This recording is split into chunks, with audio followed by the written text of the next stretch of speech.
2026 சட்டமன்ற தேர்தலில் அறிவாலயத்தில் விருப்ப மனு கொடுக்க வந்திருக்கேன். ராமநாதபுரம் மாவட்டத்தை சேர்ந்த தொகுதியில் நான் நிக்கலான்ட்டு விருப்ப மனு கொடுத்திருக்கேன். முதுகுளத்தூர் தொகுதியில் ஐயா பசும்பொன் முத்துராமலிங்க தேவர் வாழ்ந்த அந்த தொகுதியில் நிக்கலான்ட்டு விருப்ப மனு கொடுத்திருக்கேன். நான் பசும்பொன் முத்துராமலிங்க தேவரின் வாழ்க்கை வரலாற்று படமான தேசிய தலைவர் படத்தில் தேவராக நடிச்சிருக்கேன். இன்னைக்கு தென் தமிழகத்தில் இருக்கக்கூடிய அனைத்து முக்குளத்தூர் மக்களும் என்னை தேவரின் மறு உருவமாக பார்க்கறதுனால நான் நிச்சயமாக தொகுதியில் என்ன எனக்கு பெரிய வரவேற்பு இருக்கும்னு சொல்லி விருப்பப்பட்டு விருப்ப மனு கொடுத்துருக்கேன். இந்த தேர்தலில் இஸ்லாமிய மக்களாக எங்களுடைய முக்கிய கடமை என்னன்னா, பாரதிய ஜனதா கட்சியுடன் சேர்ந்து சிஏஏ NRC சட்டத்தை போன்ற கடுமையான சட்டங்களை எல்லாம் கொண்டு வந்து தமிழ்நாட்டில் இருக்கக்கூடிய இஸ்லாமியர்களை கொல்ல துடிக்கும் எடப்பாடி பழனிசாமி என்ற அந்த ராட்சசனை அடியோடு வீட்டுக்கு அனுப்பணும். இன்னைக்கு அரசியல் ஆதரவாக்கணும். இதுதான் எங்களுடைய முக்கிய குறிக்கோள்.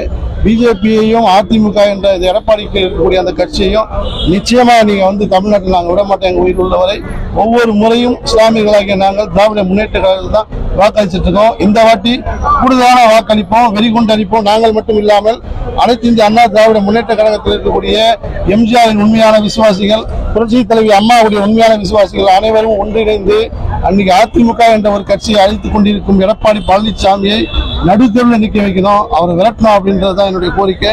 இந்த தேர்தல் நிச்சயமா நடக்கும். எனக்கு இந்த முறை வாய்ப்பளித்தார், இளைஞர்களுக்கு வாய்ப்பளிப்புன்னு சொல்லியிருக்கார் தலைவர். இந்த முறை வாய்ப்பளித்தால் தங்க தலைவரின் காலில் என்னுடைய வெற்றியை சமர்ப்பணம் செய்வேன். நன்றி, வணக்கம், அஸ்ஸலாமு அலைக்கும்.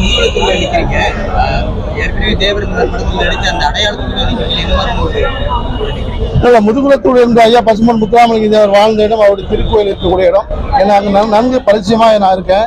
ஏன்னா இஸ்லாமிய சமுதாயத்தில் இருப்பதனாலும் ஐயா பசும்பொன் முத்துராமலிங்க தேவர் ஒரு ஆயிஷா பி என்ற இஸ்லாமிய தாயிடம் பால் குடிச்சு வளர்ந்ததாலும் நான் ஒரு ரத்த சொந்தமாக பார்க்கப்படுறேன். நிச்சயமா அந்த தொகுதியில் இருந்தால் மாபெரும் வெற்றி கிடைக்கும்னு எனக்கு ஒரு நம்பிக்கை.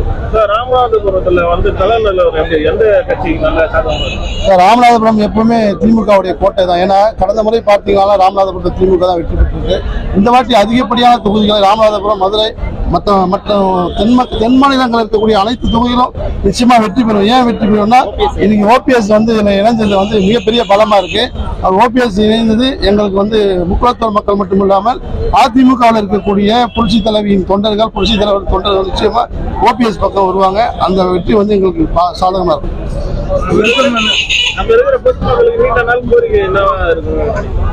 மக்களுடைய கோரிக்கை ஒன்றும் கிடையாது. இன்னைக்கு பாத்தீங்கன்னா பசும்பொன் முத்துராமலிங்க தேவரனுடைய அரசியல் தலைவர் சுபாஷ் சந்திர போஸ் என்ற பேர்ல இன்னைக்கு சாலை திறந்து வச்சிருக்காங்க, மேம்பாலத்தை ஐயா திறந்து வச்சிருக்காங்க. இதெல்லாம் ஒரு மிகப்பெரிய பிளஸ் தான் எங்களுக்கு.